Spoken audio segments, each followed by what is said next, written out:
Lilith, a powerful and mysterious female figure, is often portrayed with perfect cheekbones, a well-defined jawline, and enticing lips that convey both pleasure and danger. Some artistic representations emphasize her sensual grace and feminine strength through curves. Her captivating movements mesmerize everyone who sees her. In addition to her physical beauty, artistic depictions of Lilith often include symbolic elements. Wings symbolize her association with the night and her ability to move between different realms, while talons represent her connection to darker forces and her status as a supernatural being.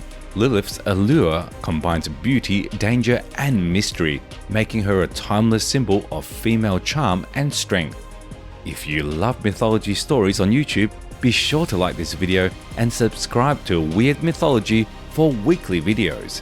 In the alphabet of Ben Sira, Lilith is depicted as a menacing demon. This story explains the tradition of creating amulets against Lilith as described by Sholem. According to the tale, after creating Adam, God made Lilith from the earth. They soon argued about who would be in a dominant position during intimacy, with Lilith asserting their equality as both were formed from the earth. By invoking God's name, she fled into the sky, leaving Adam. Later, God sent angels to retrieve Lilith, but she had already mated with the great demon Samael. She claimed authority over male infants until their circumcision and female infants until their 12th day. The angels offered a compromise. If Lilith's name is inscribed on a protective amulet during childbirth, she would not harm the offspring of Adam and Eve. Otherwise, she would have control over human newborns during their vulnerable early weeks. According to scholar Liber, Sira's account combines various Lilith traditions and explains a childbirth ritual practiced protecting against sudden infant death. This portrayal of Lilith challenges traditional gender roles and reflects the intricate relationship between mythology, religion, and cultural customs. Even before Sira's writings, Jewish households used protective amulets to ward off Lilith and other harmful entities. From the 5th to 8th century AD, Jewish wizards from Babylon created incantation bowls to trap specific demons associated with illnesses or situations. The Sefer Raziel, published in Amsterdam in 1701, provides detailed instructions accompanied by illustrations for constructing such amulets. Presently, amulets based on these guidelines can still be found in stores selling religious items in Jerusalem. The Liliths mainly come from Aramaic incantation bowls discovered in Sasanian and early Islamic Iraq and Iran, dating approximately from 400 to 800 AD.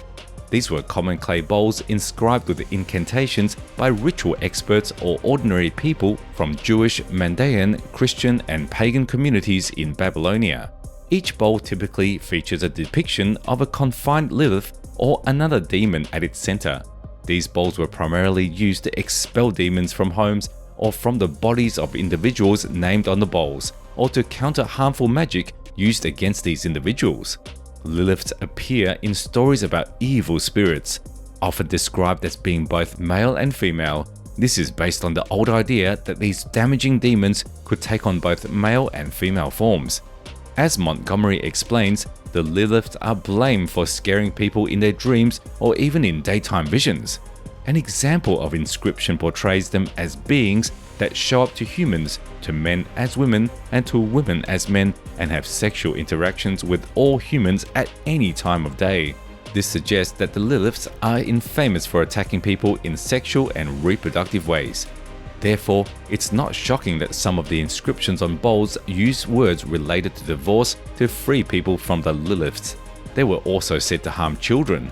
One bowl mentions a Lilith called Hablas, granddaughter of Zani, who was blamed for hurting boys and girls, and another text accuses her of destroying, killing, tearing, strangling, and consuming boys and girls.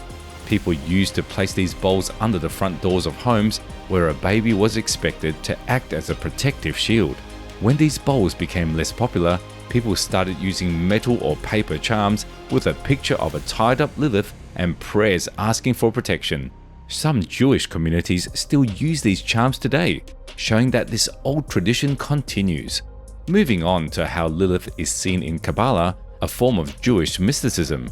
In the Middle Ages, Kabbalah portrayed Lilith as an evil being from space. A 13th century document called Treatise on the Left Emanation named her as the female companion of Samael, often seen as the angel of death and the guardian of Rome.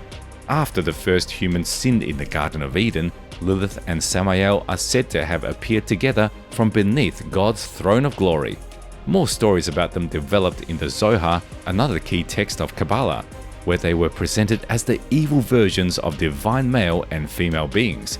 According to these stories, Lilith tried to have sexual relations with Adam before Eve was created and then ran away, promising to hurt newborn babies from then on. The Zohar especially highlights Lilith's evil sexual nature. She is shown as a seductress who uses the semen of the men she seduces to create more demons. A specific ritual was recommended to keep her away during marital sex. Even though she's attractive, Lilith is dangerous, turning into the angel of death for those who fall for her charms. Interestingly, modern feminism sees Lilith as a symbol. A demon once believed to be man's first wife still has meaning today. Over time, from ancient Mesopotamia to the medieval period of Kabbalah, Lilith has been shown as representing society's fears about uncontrolled sexuality and its potential to upset family life.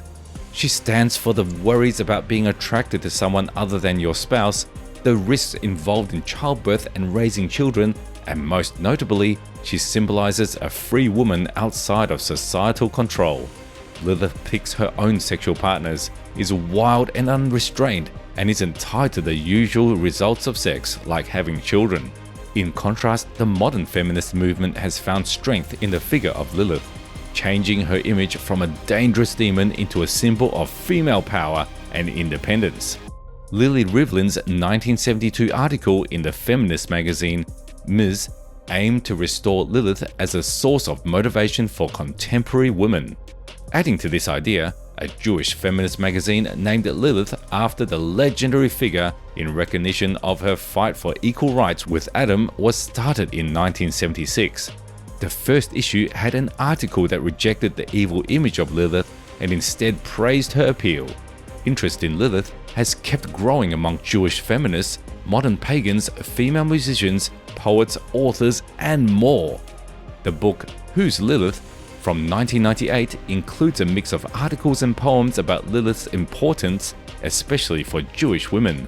As Rivlin says in her afterword, women in the late 20th century, inspired by the feminist movement, have adopted the Lilith myth, turning her into a symbol of independence, sexual freedom, and the ability to determine their own lives.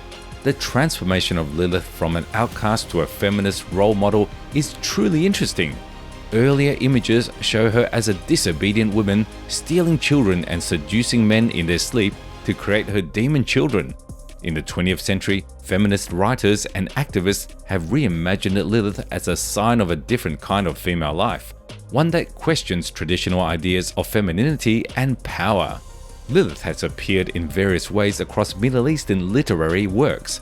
The only reference to Lilith in the Bible describes her as living in desolate places, as mentioned in Isaiah 34 verse 14. But the image of Lilith or the lily, either singularity or in groups, as a seductress or killer of children, goes back to the old Babylonian religion. As Skurlock explains, the Lilu demons, among with their female versions, the Lilitu or Aratili demons, sought victims because they used to be human. They were the spirits of young men and women who had died too soon. These demons were known to enter houses through windows looking for victims to replace the partners they never had. According to Hutter's Dictionary of Deities and Demons in the Bible, another similar demonic being was Lamashtu, known for threatening newborn babies and having a gruesome taste for human flesh and blood. Over time, the features of Lamashtu and the Lilu and Lilitu demons combined, resulting in one evil figure known for seducing adults and targeting children. The few mentions of Lilith in Jewish rabbinic texts show her as a figure very similar to the female Lilith described in the inscribed bowls. Rabbi Hanina highlights the sexual danger Lilith poses to men by saying sleeping alone in a house is not allowed, as anyone who does so risks being captured by a Lilith. There are a few other references to Lilith that describes her physical characteristics. She is known as having wings and long hair. These features match the image of Lilith or other demons found on the inscribed bowls. Rav Judah, speaking on behalf of Samuel, stated, "If a miscarriage takes the form of a Lilith, the mother is considered unclean due to childbirth, because it is indeed a child, although one with wings." Taking from this rich and varied story, Lilith appears as a symbol of opposites. She represents both fear and desire, referring to her interesting origins in ancient Mesopotamian mythology and her importance in current discussions. Throughout history, she has been portrayed as a demon, a seductress, and a divine being, showing a consistently changing, diverse set of interpretations.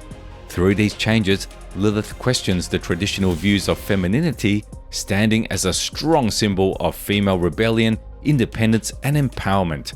It is her complex combination of these features that keeps intriguing people and encourages thoughts about the complexities of human nature.